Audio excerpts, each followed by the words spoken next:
नमस्कार, सत श्री अकाल, आदाब, हेलो है, केम छो, क्या हालचाल गाइस, कैसे हो आप सभी लोग। मेरा नाम है शिवम गुप्ता और आप देख रहे हैं इंजीनियर्स अड्डा। और यहाँ पर हम बात करने वाले हैं आज बहुत ही बेसिक कॉन्सेप्ट सिस्टम, सराउंडिंग और बाउंड्री के बारे में। बहुत सारे स्टूडेंट्स हैं जिसको इसके बारे में पता होता है, सबसे बेसिक कॉन्सेप्ट है जो हम लोग हमेशा देखते हैं, लेकिन स्टिल मैं आप सभी लोगों को बता दूं कि इसको आज हम सीखेंगे कुछ नए तरीके से। राइट, कोई भी थ्योरी नहीं करेंगे इसमें हम लोग, लेकिन हम इसको थोड़ा सा कॉन्सेप्चुअल बेस में सीखेंगे कि भाई सिस्टम सराउंडिंग को हम लोग किस तरीके से ले सकते हैं, किस तरीके से हम इसको समझ सकते हैं। थर्मोडायनेमिक्स का बिल्कुल बेस इसी से ही बनता है। राइट, तो गाइस कोई भी स्टडी जिसके ऊपर तुम करते हो उसको हम लोग सिस्टम बोलते हैं। अगर मैं तुम लोगों को दिखाऊं तो एक बहुत ही सिंपल से एक डायग्राम दिखाना चाहता हूं जिसको तुम देखोगे भी।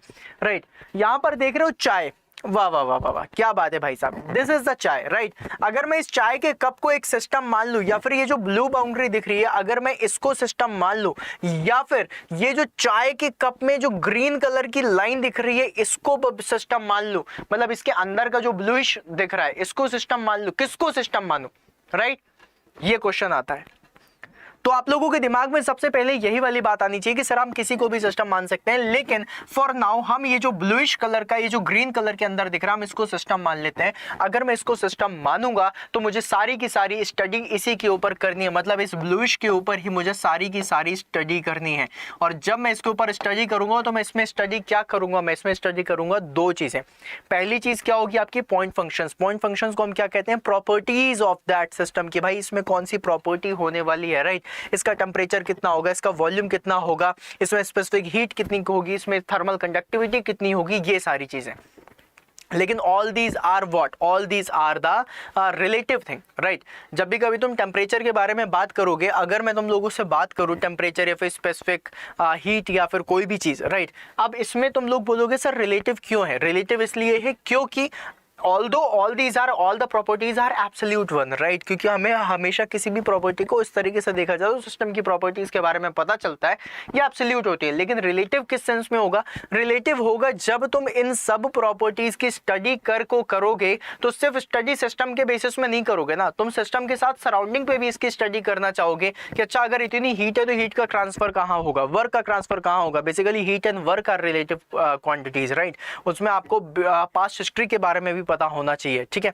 लेकिन हीट एंड वर्क के बारे में हम बाद में बात करेंगे, अभी हम सिस्टम के बारे में बात करते हैं। तो इसकी स्टडी हमें करनी पड़ती है। और जितना भी तुम थर्मोडायनेमिक्स पढ़ते हो, first law of thermodynamics, second law of thermodynamics, right, entropy, enthalpy, हर एक चीज वो किसकी पढ़ते हो तुम, इस सिस्टम की पढ़ते हो। ऑब्वियसली यार, जब भी कभी तुम्हें किसी भी चीज की स्टडी करनी है वही तुम्हारा सिस्टम है। तो तुमने जितने लॉ लगाए हैं, जितने भी कॉन्सेप्ट्स पढ़े हैं, सिर्फ और सिर्फ इसी सिस्टम के पढ़े हैं। सिस्टम कुछ भी हो सकता है, मैं, तुम, आप, इस दुनिया में कोई भी ऐसा पार्टिकल जिसको तुम देख सकते हो, जिसको तुम छू सकते हो, उसको तुम सिस्टम मान सकते हो। राइट, अब गाइस जब भी कभी मैं सिस्टम के बारे में बात करूंगा तो यहाँ पर जो ग्रीन कलर की लाइन दिख रही है इसको हम लोग क्या बोलते हैं, बाउंड्री। जैसे कि ऐसा होता है ना, विराट कोहली ने 6 लगाया तो कैसे पता भैया 6 लगा, क्योंकि बॉल उड़ती हुई बाउंड्री के बाहर गई थी। मतलब कोई एक मैक्सिमम लिमिट जहां तक आप लोग इसको बोलोगे कि भाई इस जगह तक ये सिस्टम है। राइट, हम बोलते हैं ना कि जो पेड़ दिखाई दे रहा है उस पेड़ से लेकर के उस पेड़ तक आपके भाई की जमीन है, मतलब कि वो पेड़ से लेकर के वो पेड़ तक की वो आपने बाउंड्री डिसाइड कर दी है कि भैया वो बाउंड्री है। तो बाउंड्री जो होती है वो सिस्टम और सराउंडिंग को सेपरेट करने का काम करती है। जैसे ग्रीन कलर की तुम बाउंड्री देख रहे हो, दैट इज द बाउंड्री जो आप लोगों के सिस्टम और सराउंडिंग को सेपरेट करती है। अब जरूरी नहीं है कि जो बाउंड्री है ये आप लोगों की हमेशा दिखने वाली हो। राइट, हो सकता है इमेजिनरी बाउंड्री भी हो सकता है फ्लेक्सिबल बाउंड्री हो सकता है फिक्स्ड बाउंड्री हो।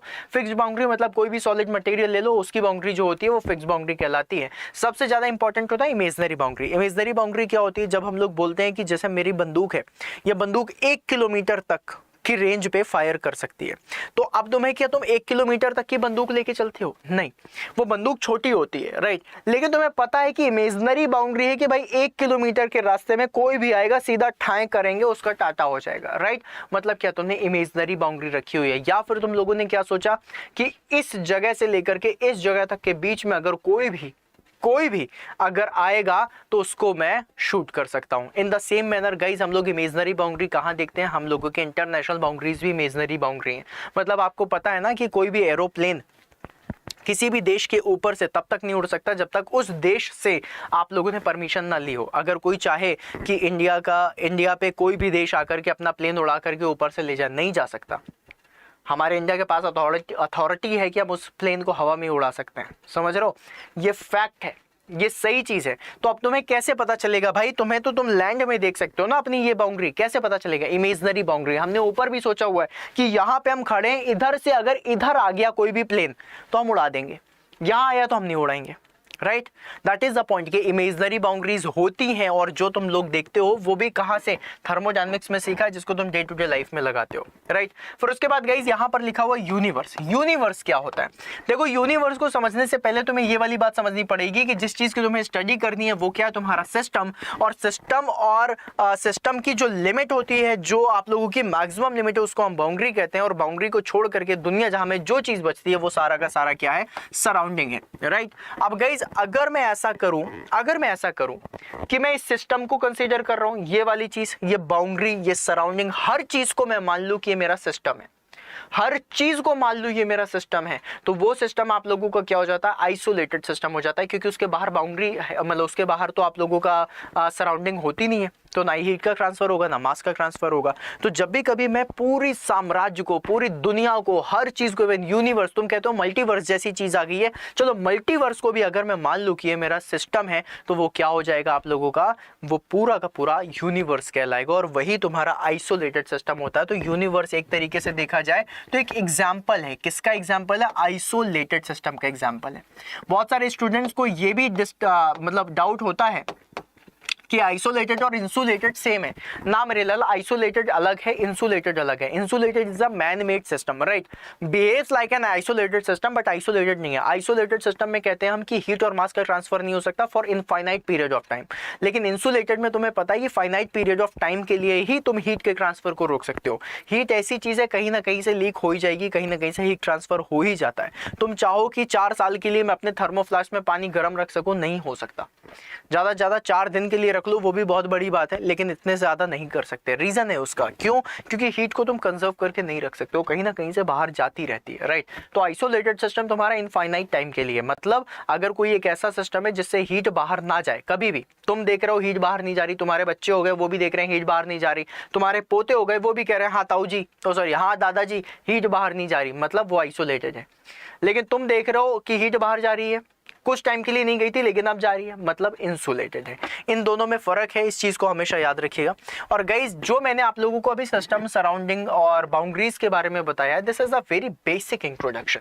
मैंने अभी आप लोगों को थोड़ा सा कुछ मिनटों में समेटने की कोशिश करी इस टॉपिक को, जो कि इतने जल्दी खत्म होता है नहीं। अगर आप लोग बहुत ही डेप्थ में पढ़ना चाहते हो, सारी चीजें बहुत ज्यादा डेप्थ में पढ़ना चाहते हो, आपको लग रहा है कि मुझे बिल्कुल फाउंडेशन से एक एक चीज, एक एक टर्म के बारे में डिस्कशन चाहिए सर, मैं हर चीज वापस से पढ़ना चाहता हूं, क्योंकि कॉलेज में मैंने इतने अच्छे से तैयारी नहीं करी। जब मैं सेल्फ स्टडी कर रहा था तो बहुत सारी चीजें मैंने छोड़ दी, क्योंकि मैं प्रैक्टिस कर रहा था क्वेश्चंस के बेसिस पर, राइट? तो अगर कुछ भी ऐसा है, then guys I will tell you about all the courses जो हम लोग प्रोवाइड करते हैं। जो भी स्टूडेंट है, जो बिल्कुल, जो मैंने अभी रिक्वायरमेंट बताई है कि आप चाहते हो कि आप लोगों को बिल्कुल नया चीज मिले, बिल्कुल A to Z आप लोगों को पढ़ने के लिए मिले, उसके लिए ये बैचेस वगैरह होते हैं। तो अगर आप लोगों का कहीं पर भी दिल में इच्छा है तो उसको कम मत करना, राइट? उसके लिए बैचेस हैं।